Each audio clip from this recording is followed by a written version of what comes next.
Hello guys! First of all, I want to introduce the super course and I am the owner of this and you can do this as well. So, what is this course all about? Ang super course po ay naglalaman ng iba't ibang way how to run a digital product or online course na pwedeng i-automate para maging passive income. So, bibigyan ko po kayo ng sample ng digital product.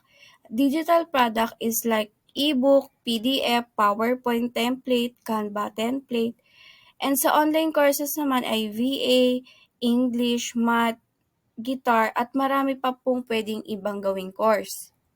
So, paano nga ba? Tuturuan po kayo dito how to create your own course. It depends on your target.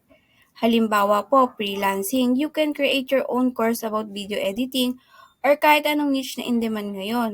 Kung busy naman po kayo, don't worry dahil meron po tayong built-in course na pwedeng i-market. Just post one video a day, yun lang. Wala na po kayong gagawin doon. Pero ina-assure ko po sa inyo na matututunan nyo to dahil ang course na i-avail nyo ay video recorded po. Ayan po. Na pwede nyong balik-balikan kapag hindi nyo po masyadong maintindihan. At lifetime po iyan ha. At hindi lang po local clients ang pwedeng i-target dito, which is pati international clients ay pwede nyo pong makuha. So, what will you get?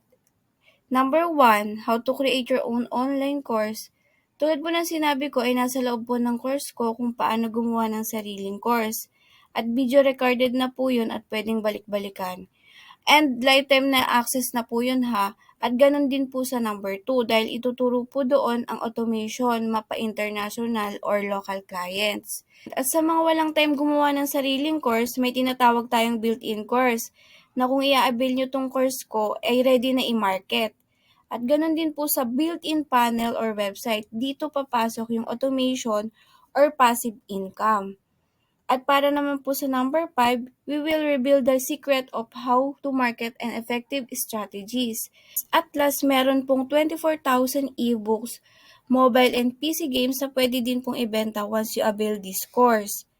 And meron po tayo dito mga testimonials na ipapakita ng difference ng local and international clients. So, dito po sa local clients, naka 12 sales po siya. So, in 4 days, naka 12 sales na siya. So, sa international clients naman, naka 4 sales siya in 3 days. So, binenta niya ng $100. So, napaka-effective ng way na ginawa nila para mabenta nila na sa iilang araw lang. Kasi tulad ng sinabi ko, nasa loob po ng course ko, yung new strategies na kung paano gagawin yan. And if you want to avail, click the button below and more sales sa inyo. God bless and good luck.